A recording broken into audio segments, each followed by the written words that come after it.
لیکن ان درندوں کو تکلیف ہر مسلمان سے ہوتی ہے۔ تم گوشت نہیں کھا سکتے، تم ٹوپی نہیں پہن سکتے، تم داڑھی نہیں رکھ سکتے، تم دوپٹہ نہیں اوڑھ سکتے، وہ حجاب نہیں پہن سکتے، ایک ٹیچر لب پہ آتی ہے دعا نہیں پڑھ سکتا، ایک مسجد کا امام تنہا سفر نہیں کر سکتا۔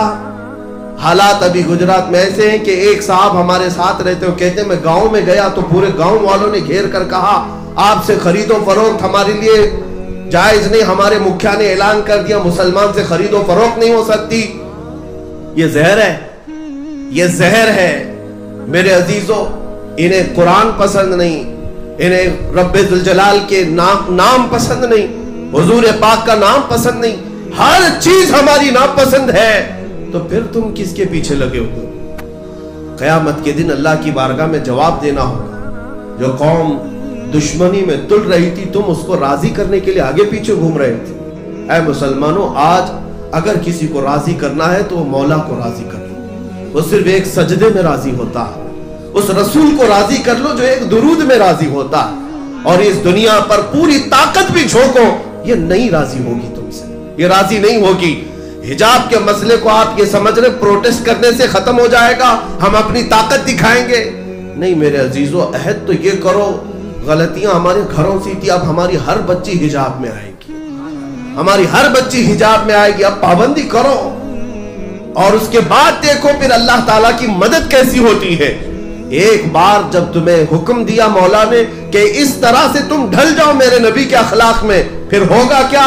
کفر دم توڑ دے گا ٹوٹی ہوئی شمشیر کے ساتھ، کفر دم توڑ دے گا ٹوٹی ہوئی شمشیر کے ساتھ۔ گر تم نکل آؤ ایک بار نعرہ تکبیر کے ساتھ، بس اتنی ضرورت ہے۔ تم صرف ایک نعرہ بھی لگاؤ تو کئی لوگوں کے چولہے ہل جائیں، کئی لوگوں کے تخت ہلنے لگے، لیکن اس نعرے کی بات کر رہا ہوں میں جو ایمان کے ساتھ نکلے، جو رسول پاک کی محبت میں نکلے، جو اخلاص کے ساتھ نکلے۔ ہم نے آج بھی دیکھا ہے ایک صدائے اللہ اکبر میں اتنی طاقت ہے کہ مولا اگر چاہے تو پوری دنیا کے لوگوں کے دلوں میں بزدلی کو ختم فرما دے۔ اس رب ذوالجلال کے نام میں وہ پاور ہے کہ ایک بھی تم ہو اگر، ایک بھی تم ہو اگر، صرف یہی تو بات تھی ہم دیکھ رہے ہیں۔ رب ذوالجلال کے نام ہی کی تو برکت ہے کہ 40 کتے بھی میری ایک بہن کا کچھ نہ کر سکے،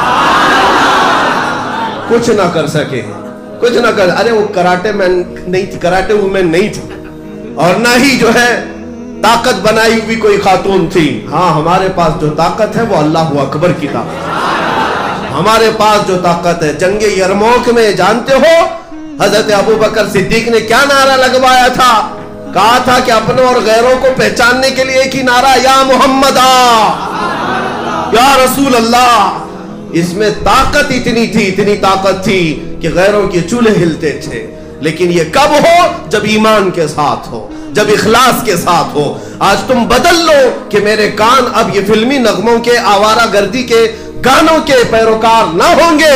میں سو جاؤں گا یا مصطفیٰ کہتے کہتے، میں اٹھوں گا صلی علیہ کہتے کہتے، میری زندگی میں تبدیلی آ جائے، انقلاب آ جائے۔ آج سے میں قرآن پڑھ کر کے سوؤں یا قرآن سن کر کے سوؤں گا، اٹھوں گا تو میرے کانوں میں نغمے رب ذوالجلال کے گنگنائے جا رہے ہوں، حضور پاک کی محبت میں جیوں گا، اور دنیا سے جاؤں گا بھی تو حضور پاک کی محبت میں جاؤں گا۔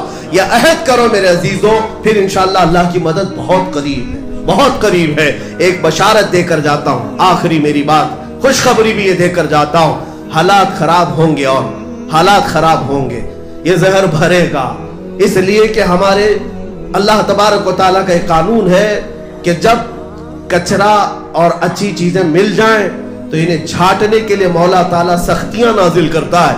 منافقین کا کچرا نکل جائے گا اور پیوریٹی والے، ایمان والے باقی رہ جائیں گے، مخلصین باقی رہیں گے۔ تم ثابت قدم رہنا، میری یہ بشارت سن کر کے جاؤ۔ یہ حالات کی جو تبدیلی ہے وہ یوں ہی نہیں، وہ امام مہدی کے ظہور کی علامت ہے، وہ امام مہدی کے ظہور کی علامت یہ ہے۔ پوری دنیا میں جو حالات بدلے ہوئے ہیں وہ یوں ہی نہیں، وہ امام مہدی کے ظہور کی علامات ہے۔ ہم نے مکہ سے، مدینے سے، بغداد سے، ہر علاقے سے بدلتے ہوئے حالات کو دیکھا ہے۔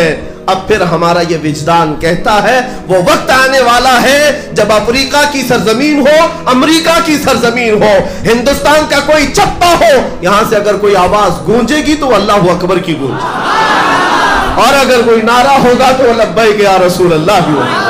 اے اللہ کے رسول ہم حاضر ہیں، اے اللہ کے رسول ہم حاضر ہیں۔ دیکھنا چند دنوں کے بعد انقلاب آئے گا، لیکن شرط اتنی ہے کہ خوف کو نکالو، ڈر کو نکالو، اس لیے کہ تمہارا تعلق کسی چور قوم سے نہیں ہے، تمہارا تعلق کسی گنہگار قوم سے نہیں ہے۔